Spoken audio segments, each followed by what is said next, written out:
So hello and welcome back. So here we are. This is where we ended our last session, and we'd positioned our bodyguard clothing so it was somewhere near the Uma character, and we got rid of all the extra things that were on there, so we've just got clean meshes ready to mess around with. So I won't lie to you, this is a long-winded process. However, if you've got a little bit of patience, it's fairly straightforward if you use the right tools.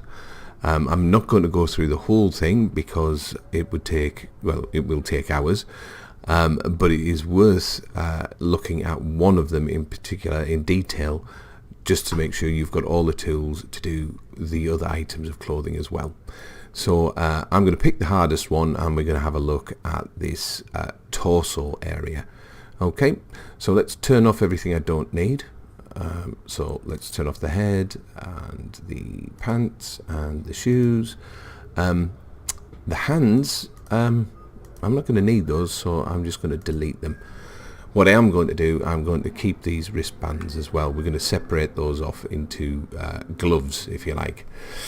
Okay, so let's make a start. So before we get cracking, let's quickly have a review of some of the tools we're going to use to move our vertices around. So first of all, I'm going to select my torso slot. I'm going to head over into edit mode, which incidentally, if you don't know, you can toggle with the tab key. When you first enter edit mode on a mesh, it tends to select absolutely everything, as you can see here. There's a button on the keyboard which is really useful, and that's A. And before I go any further, let me turn on my hotkey display. There we go. If I hit A, it will deselect all, or hit it again, it will select all. That's going to become really, really useful as we move on. There are 3 different selection modes we can be in. So if I just deselect everything, at the moment we're in face mode, so if I click on the face, I will select faces, and you can see I get this little gizmo that I can use to move them around. If I hold shift down, I can select multiple faces. Shift also lets me deselect already selected faces. I just did a move there, let's undo that. We can also be in edge mode, where we can pick edges.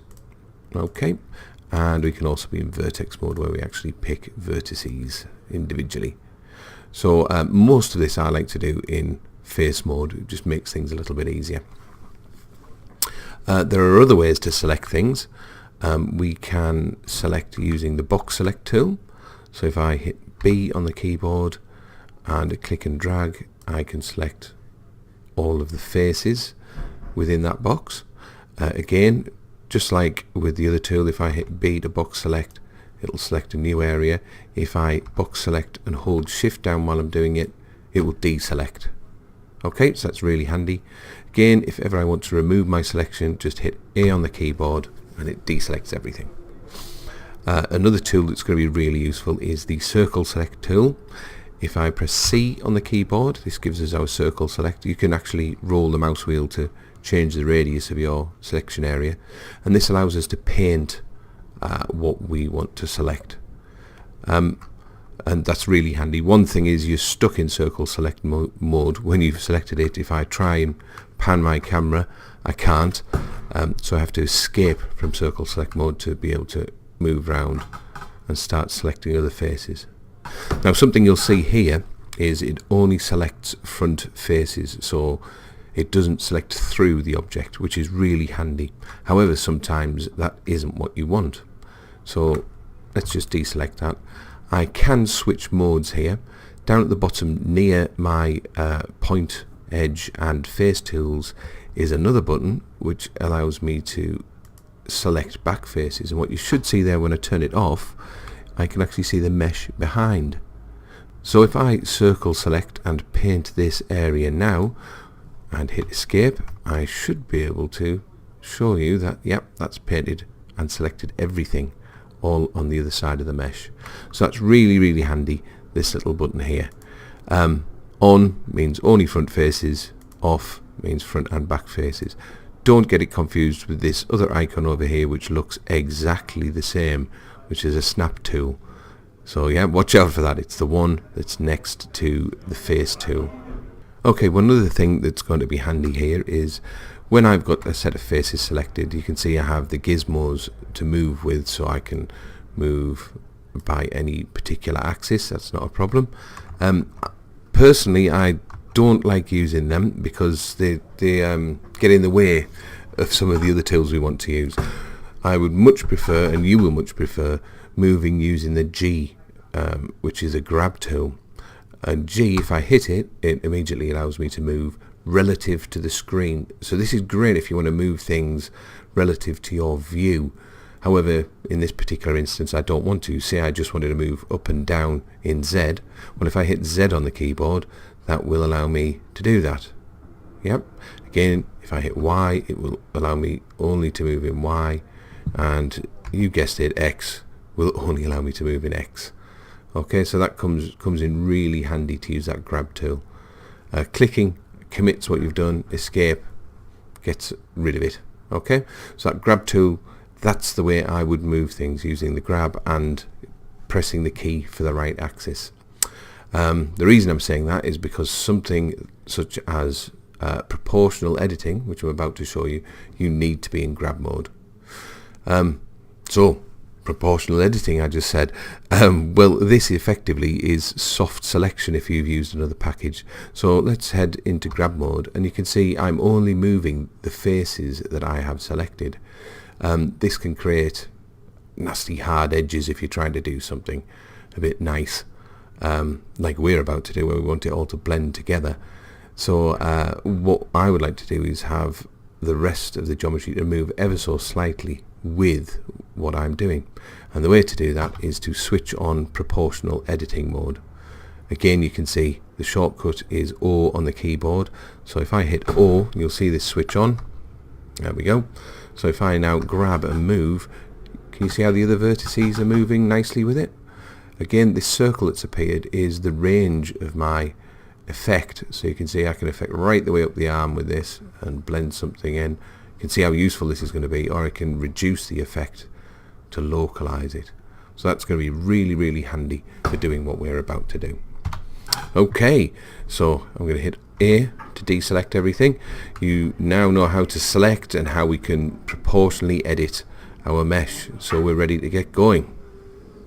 So before I start moving anything around, there's a couple of things I want to do. I think I need to get rid of these fake arms that are in here and separate off these cuffs into another mesh so we can use them as gloves, if you like.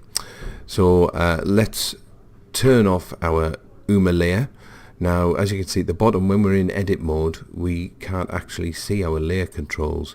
So very quickly, I'm just going to tab to go back into object mode. I'm going to shift click on our UMA just to remove him, and then tab to get back into edit mode. That's pretty straightforward. So over here, I'm going to use 1 and 9 just to line up with the front of my character.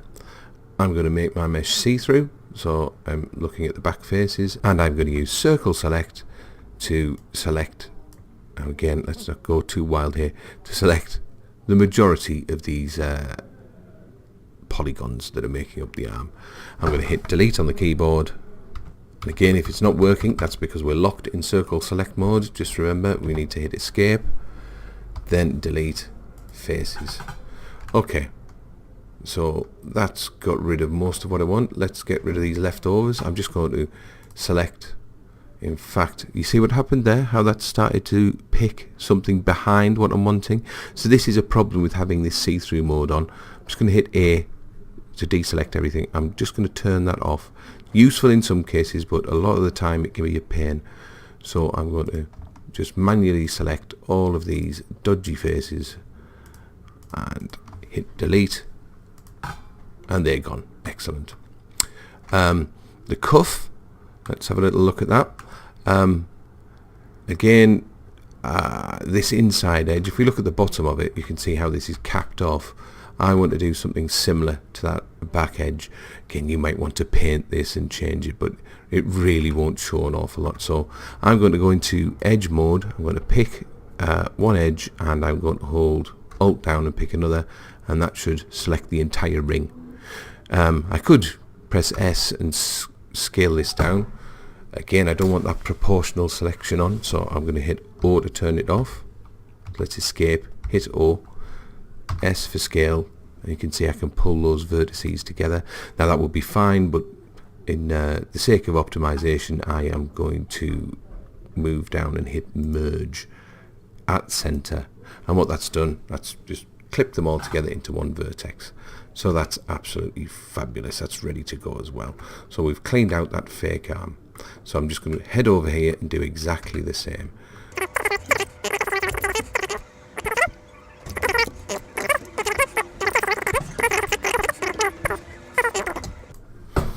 And down here on our wristband, we're going to do the same. Now I've got a little bit of a problem here. Let me just pick something. I'm going to hit. You'll notice there when I'm trying to rotate, sometimes, unless I've got something selected, it doesn't know what to rotate around. But picking something and rotating will fix that. You can see I've accidentally deleted one too many faces. Not an issue. If I say edges and I select this edge and shift select these and hit F, that will fill that in, and beautifully you can see that's still UV mapped. Very impressive. Again, with edges still selected, I'm going to hit Alt and this top face to get that entire ring and merge at center. Okay, there we go. So we've now stripped out those pieces of arms that we don't need. So one last thing before we start messing around with vertices is I want to take these two wristbands and separate them off so they're not part of our shirt here. And the way I'm going to do that, I'm going to make sure I'm on see-through mode. So I've got through selection. I'm going to box select this one and box select this one, and to separate those into a new mesh, I'm just going to hit P on the keyboard and I'm going to say separate by selection. When I do that, you can see they are now a separate mesh here, and I'm going to quickly change the name of that by double clicking. I'm going to say this is bodycard 3 and we're going to call that gloves. Okay, and again turn the visibility off. That was the wrong piece. There we go. So we are now down to a nice clean ready to move shirt. Okay, so let's get this to fit our Uma. Again, I've dipped out of edit mode and I'm going to switch on my Uma itself by shift clicking on its layer. Oh, that almost looks like it fits, doesn't it? But it doesn't, quite obviously. So as I said before, I'm reasonably happy with what's going on down at this lower part of the costume. However, at the top, yeah, there's all sorts of madness going on. So I think first let's grab these shoulders and see if we can sort them out.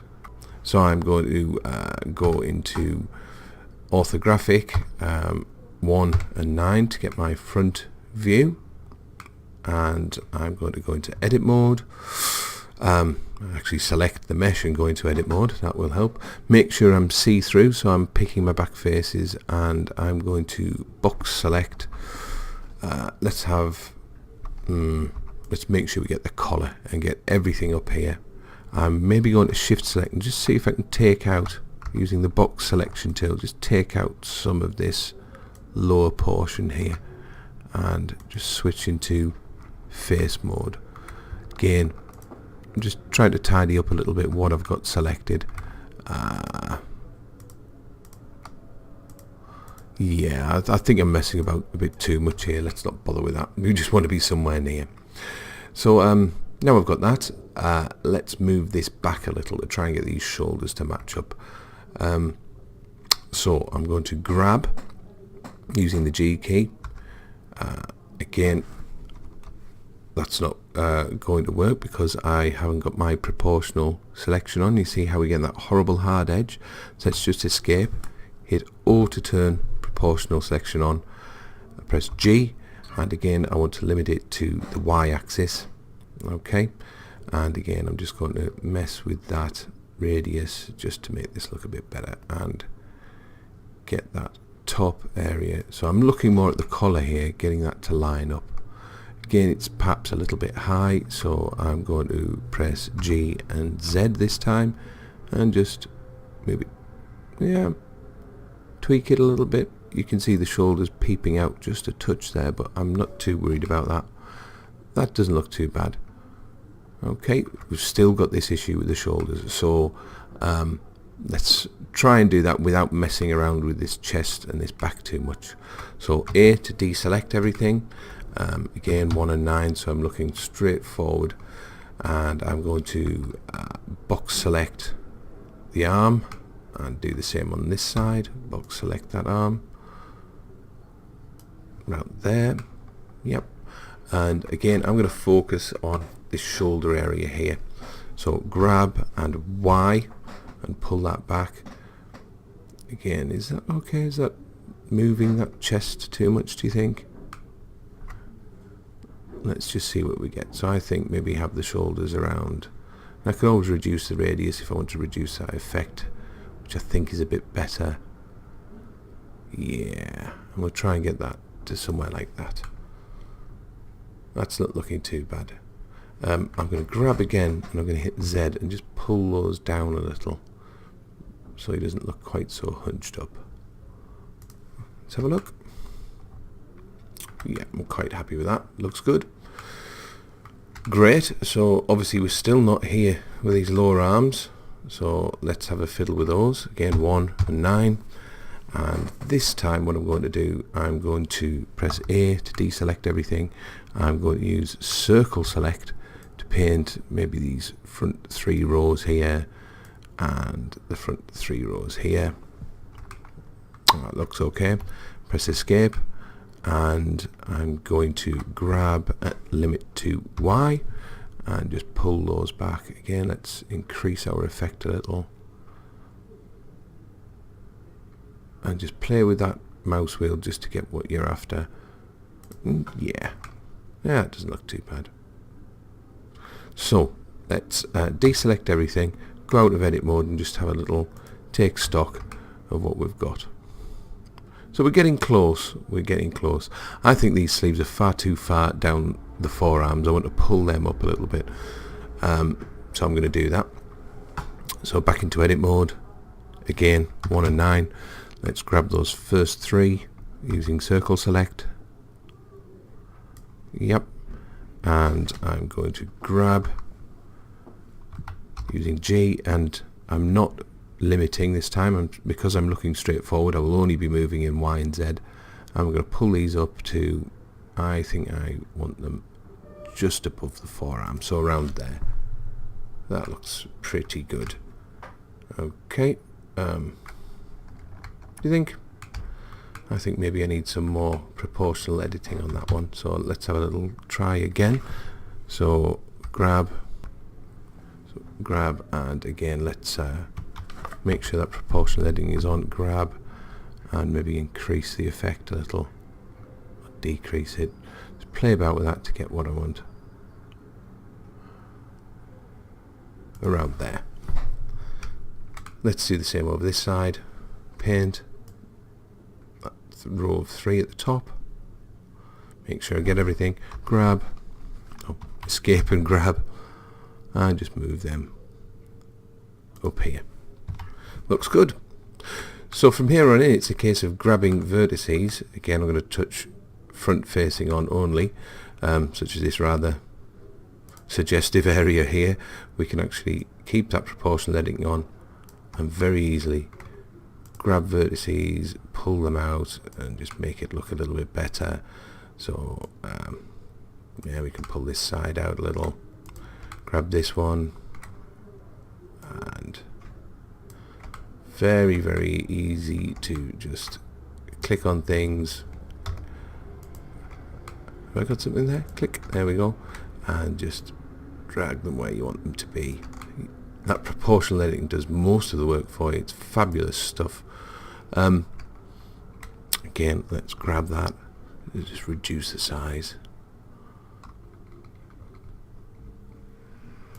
And basically I'm going to go around and gradually try and just get this to fit around my body. Okay, so I'm going to skip that. You can see exactly how it's done and the tools I'm using, and I'll show you my end result.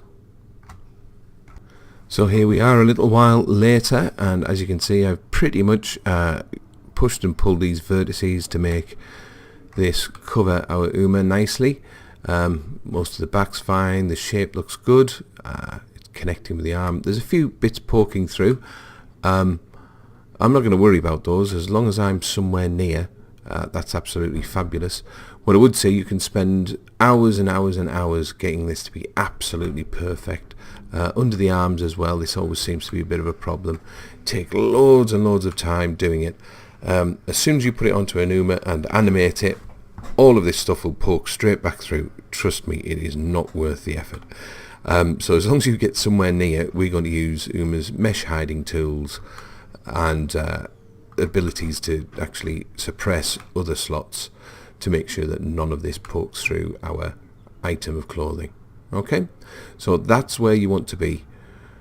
Take your time, don't get frustrated, you'll learn a lot by doing it. What I've actually gone and done, I've gone ahead and done the rest of this model, so I've gone through the other items. So if you look at our gloves, if I turn them on, I've lined them up and I've got those sitting on my wrists nicely now. So they're all ready to go. Pretty easy one, that. Let's have a look. The pants are in there as well, and as you can see, I'm not messing about with half of this because we're going to blow those legs away as soon as we put this onto an Uma anyway. One thing I would pay attention to is the interface between your top and your bottom items.